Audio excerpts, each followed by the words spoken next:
چې له چا سره ښېګړه او نیکي وکړو بیا ساتو دم تر غوږ ورتېروو.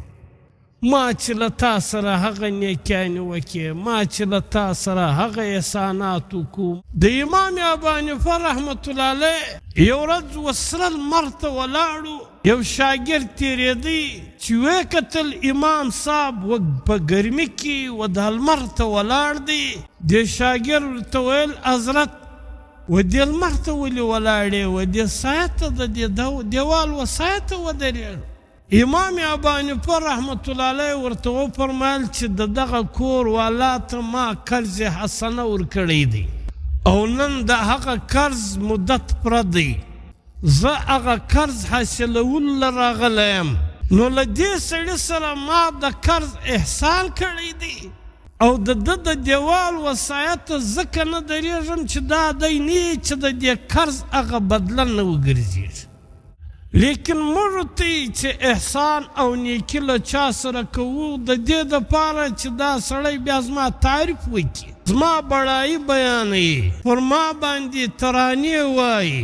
له څو جمعو څخه دا خبره را روانه ده چې حضرت ابوبکر صدیق رضی الله تعالی عنه فرمایي چې د 7 شیانو زینت دا په 7 شیانو کې دی، د نعمت زینت دا په شکر کې دی، د مصیبت زینت دا په صبر کې دی، او د محسن زینت دا په احسان نه جتلاولو کې دی. چې له چا سره احسان وکې او بیا احسان نه پر جتلاوې، له چا سره چې هر څونه ښه وکې صرف او صرف د رب دپاره وکې. الله پاک په یو آیات کې فرمایي لا تبطلوا صدقاتکم بالمن والاذى. تاسې چې له چا سره احسان وکئ، نیکي وکئ، ښېګړه وکئ، دا په تکلیف او په احسان جتلاولو سره مه باطلوئ. چې له هره چا سره څونه نیکي وکې بیا احسان مه پر جتلاوه. دا نیکي صرف او صرف د رب دپاره. لیکن یو زموږ ستۍ بدبختي ده چې له چا سره ښېګړه او نیکي وکړو بیا ساتو دم تر غوږ ورتېروو. ما چې له تا سره هغه نیکیانې وکړې، ما چې له تا سره هغه احسانات وکړو، ما چې له تا سره هغه ښه وکړل. په دا احسان جتلاولو سره د انسان هغه نیکیانې چې تا له چا سره کړي هغه د ختم کېږي. لا تبطلوا صدقاتکم بالمن والاذى. الله پاک فرمایي چې تاسې دا خپلې ښېګړې، دا خپل احسانات دا مه باطلوئ په احسان جتلاولو او په تکلیف رسولو سره. لیکن موږ ته چې احسان او نیکي له چا سره کوو د دې دپاره چې دا سړی بیا زما تعریف وکړي، زما بړایي بیانوي، پر ما باندې ترانې وایي او بیا و ما ته جوکاوي. د دې دپاره موږ احسانات کوو.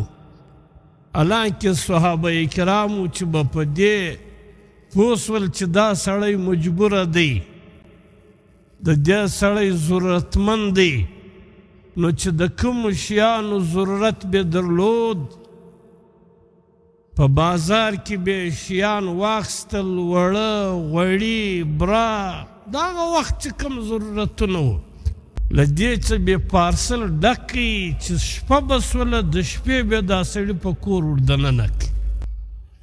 غږ به پر وکړي چې دا ستا دی دا سامان. هغه به نه وپېژندی چې دا چا دا سامان زما کور لره راوړی. لیکن سامان به پورته کوي، د دې سړي به پته نه ولګېده چې دا مال، دا سامان، دا وړه او دا چا راوړ.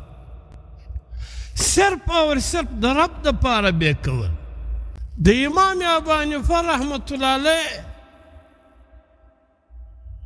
یو ورځ وسره لمر ته ولاړو، یو شاګرد تېرېدی چې ویې کتل امام صاحب په ګرمي کې و دا لمر ته ولاړ دی.